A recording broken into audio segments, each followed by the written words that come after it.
Et député Papillon, là, nous, ouais, rapport hybride, là, grand pile monde qui met des mains en tête, qui dit que ça a sorti.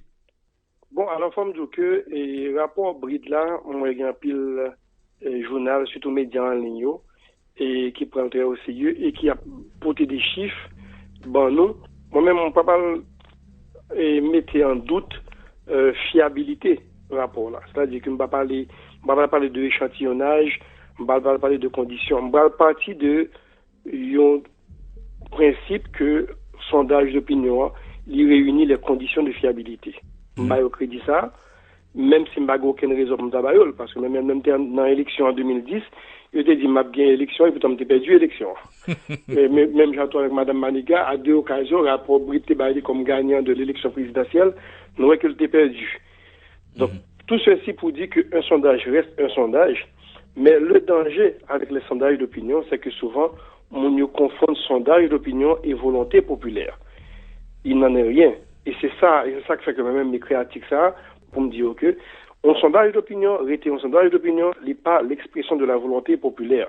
Si un sondage d'opinion était l'expression de la volonté populaire, il n'y a pas bien organiser l'élection encore dans une démocratie, qui a fait économie. Moi-même, problème moi avec sondage d'opinion brisant, c'est parce que moi, en réalité, il y a un élément manipulateur de l'opinion publique. Et je pense que non démocratie, c'est rôle la presse, c'est rôle parlement en quelque sorte, c'est porter la lumière. Or, lorsqu'on a une institution comme ça, qui a un crédit intellectuel, et qui vient avec des thèmes techniques, des thèmes ronflants, des thèmes savants, qui viennent bon une réalité qui pas correspondent avec réalité, à même tout me dire, attention, démocratie, liée en danger. Et premier élément trompeur, qui vient dans le sondage, là, on va faire analyse, qui soutient dans le sondage là. Premier élément trompeur qui vient dans le sondage là, c'est titre sondage là. Sondage là, il est sondage d'opinion sur la constitution haïtienne. Or, c'est faux. C'est pas un sondage d'opinion sur la constitution haïtienne parce que si c'était un sondage d'opinion sur la constitution en vigueur, les questions allaient porter sur la constitution. Or, il ne va poser aucune question. On t'a parlé des questions, comme Dakadjou, est-ce qu'on aime la constitution? Est-ce qu'on satisfait de la constitution? Est-ce qu'on pensait qu'on serait de changer? Or, les questions ne portent pas sur la constitution. Les questions portent sur une réforme constitutionnelle. Or, toute question, il y a parti d'une idée, poser des questions, qui portent des réponses, entre de grands guillemets, je dirais pourquoi tout à l'heure que je mets les réponses entre guillemets, et ensemble de réponses à partir de questionnaires dirigés que au Bayoua permettent que vous dressez un tableau plus ou moins précis de à quoi devrait ressembler notre 23e constitution. Et une bagage que me dénoté là dans le tout, c'est que toute question importante que tu as posée, Mounio, qui est préoccupée de nous-mêmes, il va poser des questions à eux, et ils répondent à des semblants de questions. Et pour bien dire au débat, sondage bride là, il rappelait intervention ambassadeur américain, et là, il y a un problème en 2011 sur question Matéli. Nationalité. Donc, une question pays a posé à savoir est-ce que Matéli n'a pas une double nationalité. Et puis, c'est question ça, que le Parlement finalement a réagi, etc. Et puis, autant l'ambassadeur américain qui sortit dans le rôle, parce que c'est pas un rôle pour répondre des questions comme ça. Et puis, il vient dire, Mr. Matéli, haïtien tête calée. Et puis, ça nous suffit. Puisque bon blanc qui dit que Matéli haïtien tête calée, et puis tout est fini, le débat est clos. Or, soit analyser réponse diplomate là, le diplomate n'a apporté aucune réponse à notre préoccupation. Le fait que M. Matéli soit haïtien, pas grand chose haïtien, il y a un doute que Matéli est haïtien. Nous tous connaissons que Matéli est haïtien. Quel est? Maintenant, qu'un ambassadeur me dise qu'il soit en plus tête calée, ça me semble une évidence que tête calée. On n'avait pas besoin d'un ambassadeur américain pour nous dire que Matéli est haïtien tête calée. La vraie question qu'on se posait était de savoir si M. Matéli, en plus d'être haïtien tête calée, n'était pas également américain, tête calée ou pas. C'était ça la question. Mais où est qu'une fois qu'il finit pour une question, et puis nous suspendons parler de questions, de passer à autre chose. C'est exactement même bagage ça que sondage ça vient faire, nous fait là. Ça veut dire, nous avons préoccupation, il ne pas poser des questions, il vient avec un autre sujet qui fait nous comprendre que ça le dit, c'est ça. Sondage là, depuis l'introduction, et Mounio, m'a appelé une phrase dans le rapport sondage Chabaou, il dit que dans les manifestations de rue, ça devient une habitude pour les manifestants de demander un changement de système. Qui dit changement de système, dit en quelque sorte changement de constitution. Fin de citation. Sondage Bridla voulait dire nous que les gens dans la RIA a dit faut que le système n'a changé. Ça voulait dire il faut que la constitution change. Pas quoi c'est traduction ça que lié vraiment. Comme si tout l'obéi ça m'on a demandé pour fin de la corruption, mais c'est seulement la constitution qui a changé. D'après Brid, c'est ça que ça voulait dire. Ça c'est depuis l'introduction, on a commencé à déranger. Maintenant, il vient avec une question. Première question que moi, tous les médias ont enragé, c'est le fait que 87,4% des Haïtiens seraient pour l'adoption d'une nouvelle constitution. Bon, ça, sont questions posées de manière vicieuse. Parce que, je lui présente une question, hein, c'est comme si garder la constitution dans sa forme actuelle ou changer pour une nouvelle constitution étaient les deux seules options. C'est faux. Sondage-là, pas parler de amendement. Alors que une des questions qui préoccupe des gens comme moi d'abord, c'est la question d'amendement. Est-ce que son amendement qu'on fait, ou bien est-ce que c'est une nouvelle constitution? Donc, sondage-là écarté possibilité amendement en amont et l'entrée directe dans la question de est-ce qu'on voulait changer la constitution. Maintenant, côté le vicieux, c'est parce que, et moi-même, que la majorité, la grande majorité des Haïtiens veulent un changement dans la Constitution. Mais où est la nouveauté? Est-ce qu'on sommes dans le monde qui dit que pas d'accord que changer la Constitution? Même des historiens comme Georges Michel, qui étaient des défenseurs acharnés du texte de 1987 dans sa version originale, tout le monde finit par admettre qu'il faut des amendements. Maintenant, à quel niveau, nous ne connaissons pas. Qui ça peut changer? Sans discussion. Mais, l'envie de dire que 87% des Haïtiens sont pour une réforme constitutionnelle, oui, je suis d'accord.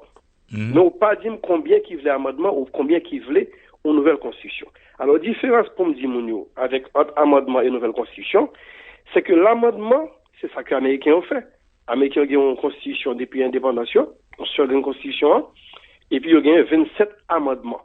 C'est-à-dire l'idée de base des pères fondateurs des États-Unis d'Amérique d'y étaient vivants. Et il y a plusieurs amendements qui viennent porter des nouveautés en fonction de l'évolution, en fonction du temps. L'amendement, c'est un anglicisme, son mot tiré d'un vocabulaire anglais, qui supposait quelques corrections au texte original. Et l'amendement, c'est important pour me dire, Mounio, n'est pas limitatif par définition. Ça veut dire pas parce qu'on dit qu'on faire un amendement qui voulait dire que c'est seulement 4 ou 5 articles qu'on a changé. Ça arrivait déjà dans l'histoire, nous, qu'ils ont convoqué une assemblée constituante pour lui faire des amendements. Et le texte, c'est-à-dire, il y a tellement de changements dans le texte original qu'on a abouti à un texte considéré comme une nouvelle constitution. C'est ça qui est passé, nous, en 1816, lorsque Pétion convoqué l'Assemblée constituante en Gangoise. Le texte de 1816, il y a tellement de changements par rapport au texte de 1806, et puis on parle de la nouvelle constitution de 1816, et c'est la même chose qui est arrivée également sous Duvalier en 1971. Donc, question de dire pas faire amendement ou bien faire nouvelle constitution, c'est un faux débat quelque part, dans la mesure où l'amendement n'est pas limitatif. Par contre, l'on parle de nouvelle constitution ou lancer une aventure. Parce que la nouvelle constitution, c'est une table rase totale du passé et qui demande un ordre nouveau, une ère nouvelle. C'est des bagages qu'on fait à la suite d'une révolution, par exemple. Après la révolution de 1789 en France, par exemple, il est clair qu'il faut que tu aies une nouvelle constitution parce qu'on va changer totalement de système politique et de régime politique. La même chose également en Haïti, à partir de 1987, nous avons une constitution qui prévoit la présidence à vie. Et quand nous parlons d'une nouvelle ère politique à partir de 1987, il était clair qu'il fallait une nouvelle constitution. Nous avons amendé la constitution 87 là, 83 pardon à l'époque. Donc il fallait changer la constitution. Est-ce que oui. En 83, on a fait un référendum pour te prononcer sous le gouvernement à vie, c'était ça le dé? Non, le référendum est de 1985. C'est le 85, c'est ça. OK. Les Duvalier ont fait 4 constitutions. Ils montaient avec un groupe de Duvalier ici, fait la constitution de 1957, quand il rétablit la peine de mort en matière politique. Ils viennent à la constitution en 1964, côté que ils font un référendum, c'est une première violation de constitution 57 là d'abord. Parce qu'en 61 d'abord, ils font un premier référendum pour prolonger le mandat. En 64, ils font un deuxième référendum et qui vient avec une nouvelle constitution. Ils font une constitution encore en 1971. Chaque constitution vient avec un bagaille. Donc en 57, ils viennent avec peine de mort en matière politique. En 64, ils viennent avec la présidence à vie. Ils changent pour le drapeau pays à tout. En 71, ils viennent avec majorité pour venir président à 18 ans. Ouais. Ils étaient préparés pour Jean-Claude Duvalier. Alors que jusque-là, c'était 35-40 ans pour Mondeguen pour devenir président. Ils changent de constitution sur nous. En 71, ils fait en 83, Jean-Claude Duvalier lui-même qui était une pression internationale là, Jimmy Carter, droit de l'homme, Gérard Gougon Haïti et toute qualité bagarre pour un régime non, on semblant d'ouverture, il vient changer la constitution quand il y a introduit la primature.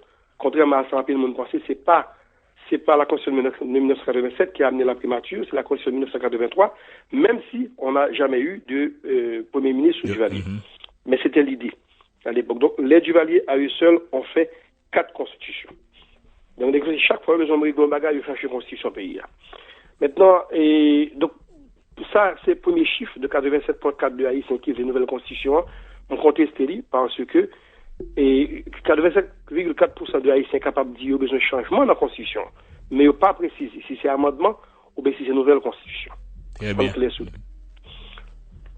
Maintenant, le deuxième bagaille dit que selon son DAISA, 72,13% des Haïtiens, plus ou moins 7 Haïtiens sur 10, seraient favorables à la suppression du poste de Premier ministre, alors que 74% souhaiteraient l'introduction du poste de vice-présidence. Bon, mes amis, en entendant-nous, qui ça pour un paysan comprendre dans gouvernance, qui différence gagne entre gouvernance Premier ministre avec gouvernance président? Qui différence que les capables de faire là-dedans? C'est comme Dakadjo, au moment des paysans, entre caviar et foie gras, qui sont pipitou. Entre avion à réaction ou bien avion à hélice qui sont à pyrène et montés. C'est exactement la même chose. Parce que une chose pour nous comprendre, c'est que la question de la constitution, la question du changement de constitution, c'est une bataille entre les élites politiques. C'est pas une bataille de la population. Les masses ouvrières, les masses paysannes sont préoccupées par l'insécurité, ils sont préoccupés par la misère, ils sont préoccupés par bien d'autres choses que la charte fondamentale. Donc, c'est une bataille entre les élites politiques qui gagnent un problème avec démocratie représentative telle que conçue par la Constitution de 1987, qui pose certains problèmes sur lesquels je ne reviendrai pas aujourd'hui, et qui m'a dit pour nous faire des changements. Je ne veux pas que nous vendons comme une nécessité de la population, du goût de la Le gros de la population, pas comme problème, il y a parlé à la question constitution à parler à la. Son bataille entre les élites politiques.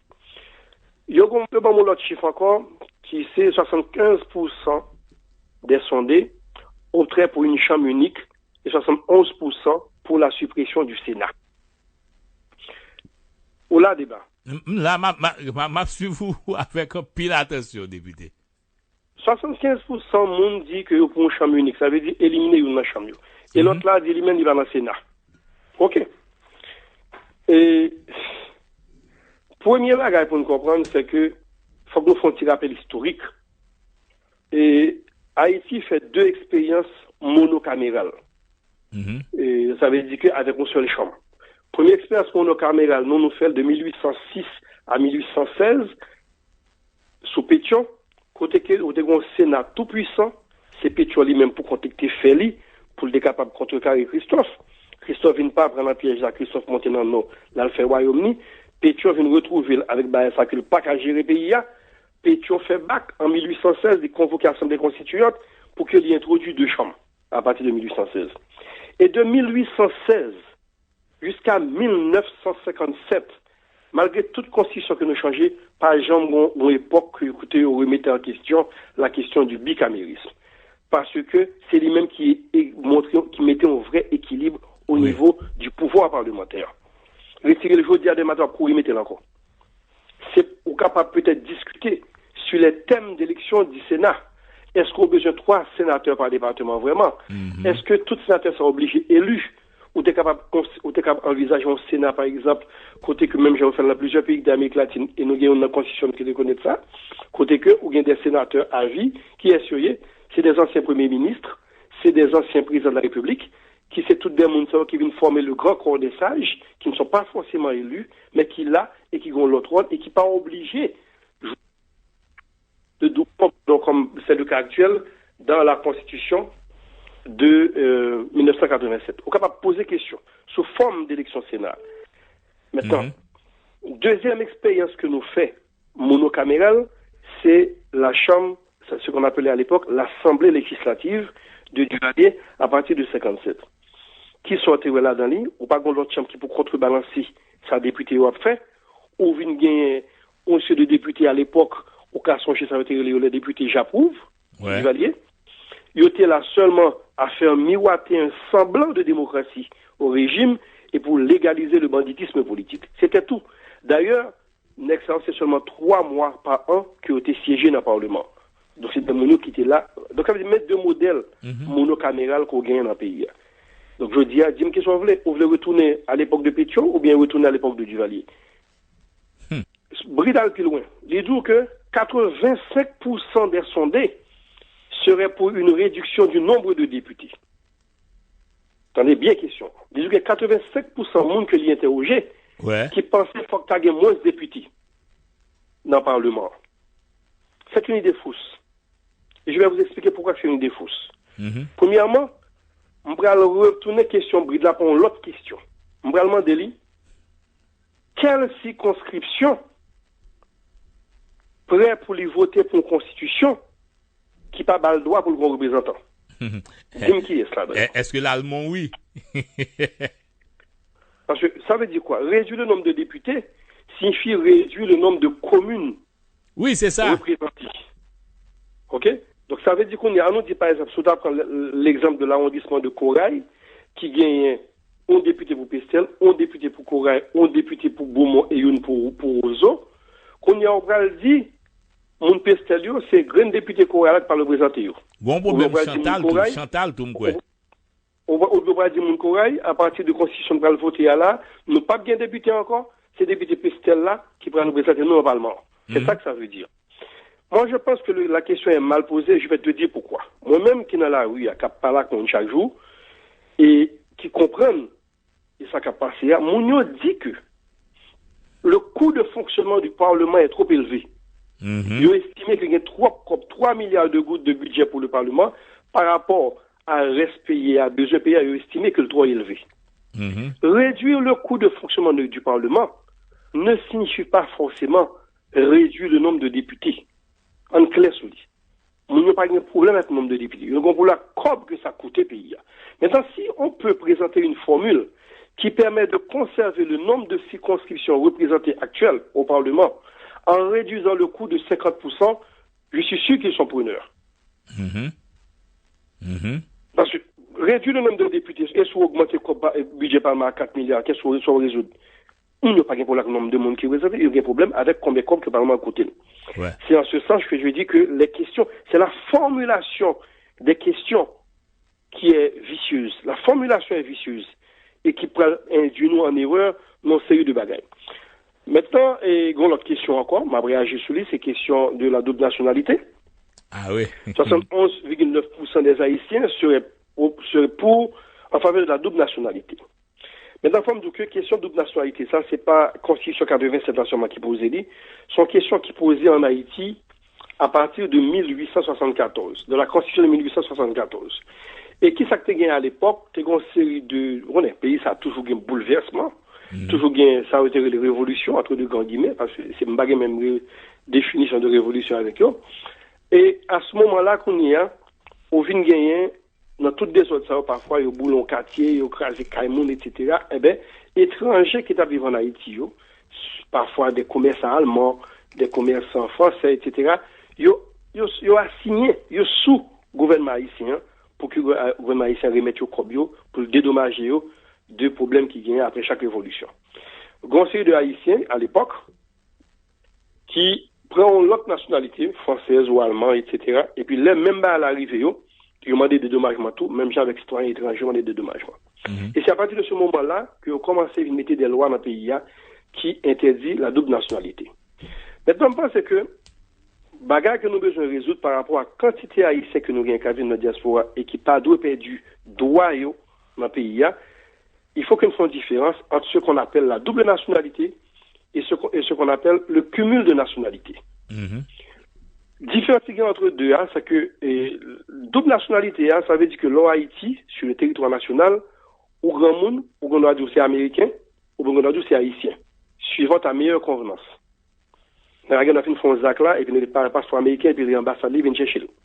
Le cumul de nationalité, bah, il y a un haïtien qui gagne nationalité américaine, ou bien française, ou bien il y a plus que deux nationalités, car il y a plusieurs nationalités même. Il dit que, ou grand monde, ou on doit avoir un passeport américain, non d'ailleurs, ça pas fait qu'on pas haïtien pour ça. Ça veut dire qu'on continue jouir de même avantages et privilèges accordés à un haïtien d'origine, sauf que, lorsque le territoire national là, oui, c'est seulement le passeport haïtien là que vous reconnaissez. Oui, ou pas qu'à brandir l'autre là. Ou pas qu'à brandir l'autre là. Donc maintenant, est-ce que yo aidé moun fait différence ça puis ouais qui s'allier? On pas quoi. Alors, ouais, yon après l'autre, moi parle de chaque point yo et qui aspect et truqué et vicieux qui gagne dans la formulation question yo qui engendre des réponses qui pas forcément correspondent à volonté populaire là. Maintenant, faut me dire que il y a une bagage que moi trouve qui grave dans sondage là, c'est que toute question qui est importante yo, il va poser yo. Il m'a pris un petit exemple avec vous. Pour qui ça par exemple, un sondage qui fait Kounia à la veille d'une éventuelle réforme constitutionnelle, il va demander Mounio, puisque c'est ça, oui, crête Mounio. Crête Mounio, c'est est-ce qu'on constitution va pas le retirer droit nous, on se va nous pas bénéficier puis qu'on n'a pas bien encore. Ouais. Êtes-vous prêt à renoncer aux acquis démocratiques de 1986 et de 1987 par exemple? Ouais. Ou t'es capable de demander Mounio, est-ce qu'on est d'accord que il a changé la constitution sans respecter les normes prévues par la constitution elle-même? Posez question ça, son frère d'avoir fait. Ou t'es capable de demander est-ce qu'on est d'accord que la constitution est rédigée sans assemblée constituante? Yep. Est-ce qu'on est d'accord que l'autorité fait un référendum alors que le référendum est interdit par l'article 284.3 de la Constitution en vigueur?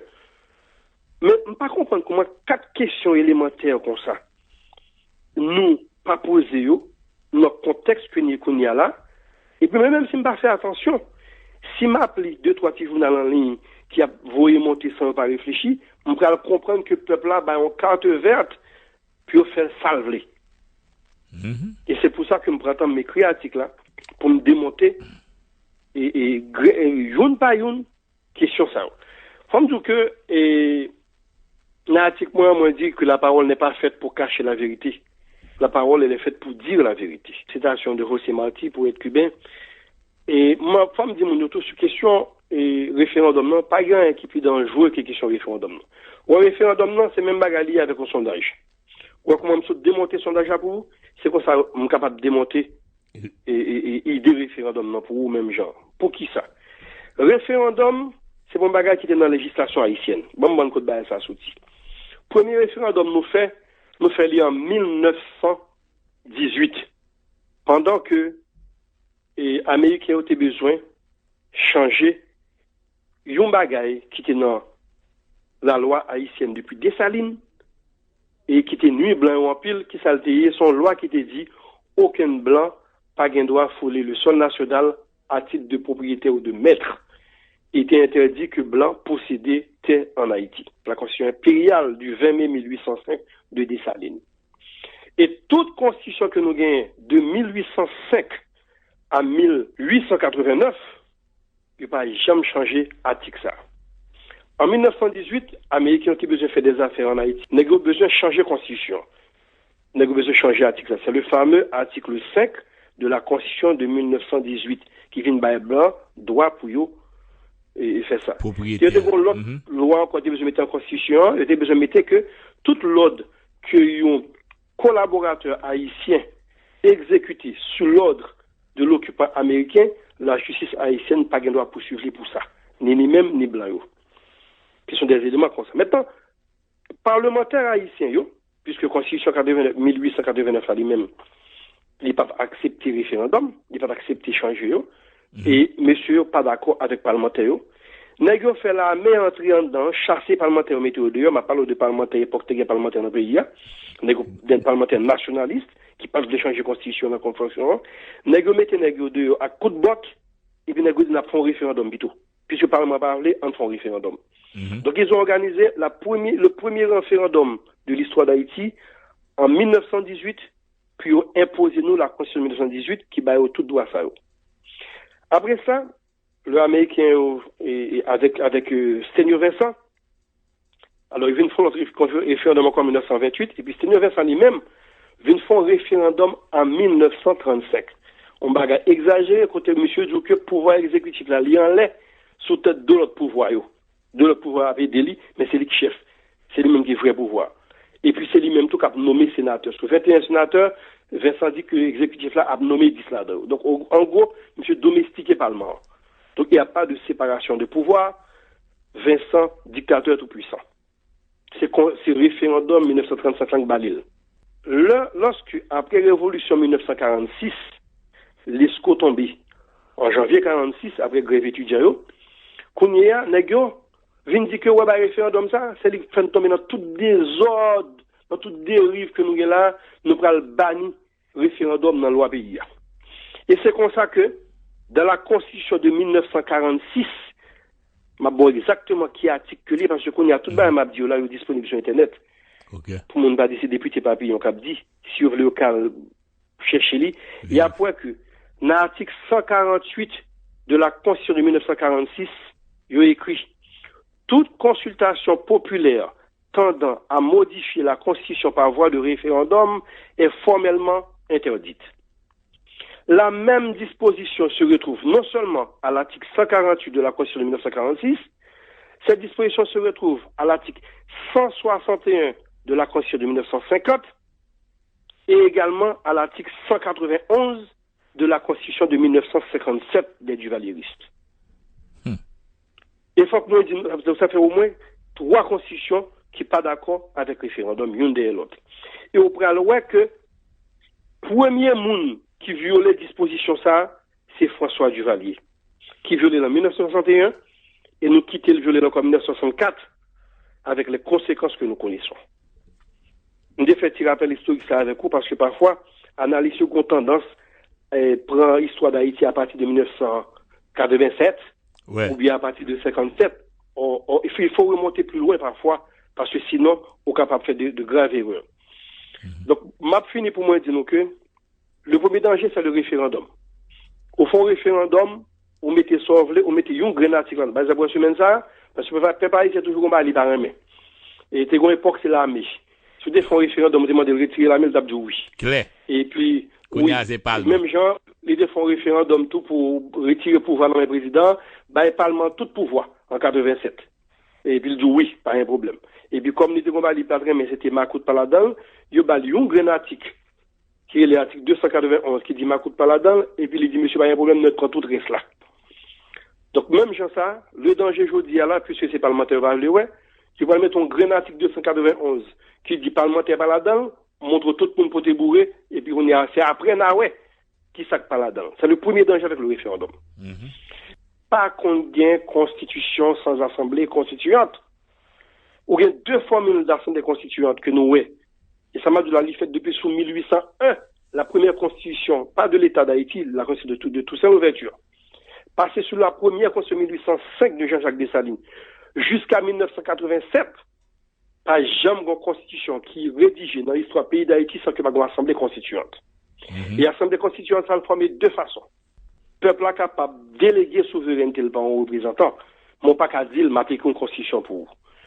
Ça, c'est un bagage qui peut pas exister dans aucun moment de notre histoire, pourtant riche en épisodes autocratiques. M'a dit non que. Il y a deux formules d'assemblée constituante. Une là-dedans, c'est ça en 1987. Et ça, Pétion fait en 1806, par exemple. Qui c'est convocation de représentants des différentes paroisses, ou bien des différentes communes, ou bien des différents arrondissements, ou de circonscriptions comme on veut, et qui montaient, qui réunit aux côtés, qui discute avec des experts pour faire une constitution pour présenter pour la population. L'autre formule d'assemblée constituante là, c'est le Parlement lui-même, étant donné que c'est les représentants du peuple qui sont dans le Parlement, qui s'érige en assemblée constituante et qui tout change la constitution. C'est deux formules là qu'on gagne. Mais cette histoire que des inconnus de Port-au-Prince s'autoproclamant experts de décider sous l'égide de quelle loi, moi, et descendant mieux, pour le vivre, c'est une insulte à l'intelligence humaine. C'est une insulte, moi, je dis, à l'idéal démocratique que nous avons défini. C'est comme dans la radio, l'on dit on prend une constitution sans assemblée constituante, je montre là, je montre que le peuple n'a pas forcément. C'est-à-dire que les questions qu'on pose dans le sondage, les questions qu'on a posées dans la rédaction de la Constitution, ce sont des bagages qui concernent le peuple. Le peuple est formé de non-initiés. C'est-à-dire que ce sont des choses qui les concernent au premier chef, mais pour lesquelles ils ne sont pas forcément qualifiés pour apporter les réponses adéquates.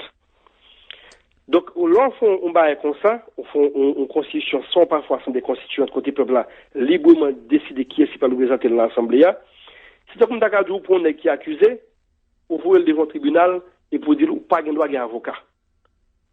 Je suis le premier concerné. Mais si je n'ai pas un avocat qui connaît les rouages, qui connaît les formules, qui peut parler avec le juge là, dans le jargon juridique que eux seuls maîtrisent, ou voyez à l'abattoir. C'est exactement ce qui se dessine actuellement pour le peuple haïtien. En gros, c'est plus ou moins ça l'essentiel de mon article, et sous question comment le sondage du BRID sur la réforme constitutionnelle nous induit en erreur. Alors, et début de nous pas une question.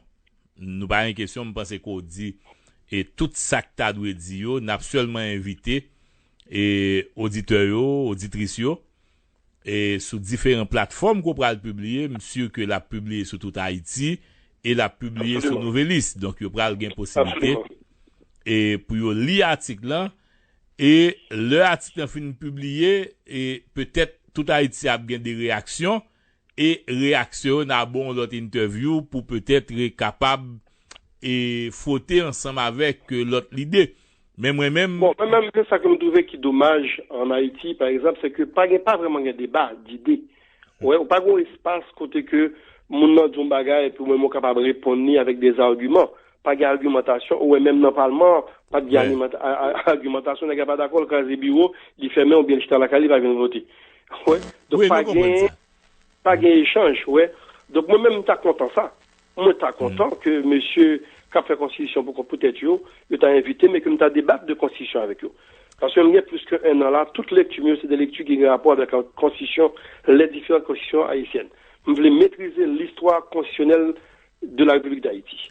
Je voulais comprendre ça. En tout cas, tout Haïti pour mettre la chercher au monde, n'a fondé balle de mettre 2 heures dedans, dans le cadre de l'émission, en face des monde qui peut-être apprendre l'idée ça, n'a mettre en façon monde pour nous capable quand même et faire débat parce que débat est important pour la société, pour auditeurs et auditrices. Absolument. Merci un peu. Oh, regardez. Et oui. Dernier ça, ouais Simba Diolé. Et l'aime fin émission, Patrick Maurice pral les oreilles moi. Même petite question, je me suis dit comment on est comme ça fait et te supporter PHTK dans le Parlement. On va bien répondre non. Non, faut me répondre ni débat parce que son bagage que m'a dit depuis au moins 4 ans. Oui. Et je n'ai aucune affinité politique, je n'ai aucune affinité avec le PHTK. Je n'ai jamais eu d'affinité politique avec le PHTK. D'abord, mal dans l'élection, en face, au candidat PHTK. J'ai un ami président qui s'appelle Jovenel Moïse, à qui j'ai apporté mon soutien, moyennant toute bagaille que monsieur fait pour la CAIM, pour Commune Corail, que moi été reconnaissant par rapport à ça, parce que Commune m'a fait un gros bon. Mais je n'ai pas d'affinité politique avec l'équipe PHTK. D'ailleurs, même non parti seulement, t'as pas empêché me là-dedans. Comment t'as fait rentrer dans un parti que les Haïtiens tête calée. Ouais. Donc, pas comme des cas là-dedans, ouais. Donc, jamais jamais aucun rapport. J'ai soutenu et je soutiens aujourd'hui encore Jovenel Moïse parce que c'est un ami. Mais je n'ai rien à voir avec le parti politique qui s'appelle Haïtien tête calée. En tout cas, nous souhaitons gagner plus de monde dans le Parlement. Merci. Dans le nouveau Parlement. Ouais. Dans le bon Parlement que nous avons cherché. Merci beaucoup, David Papion. C'est ton plaisir. Au même adieu, à Dieu. Merci. Merci. Merci.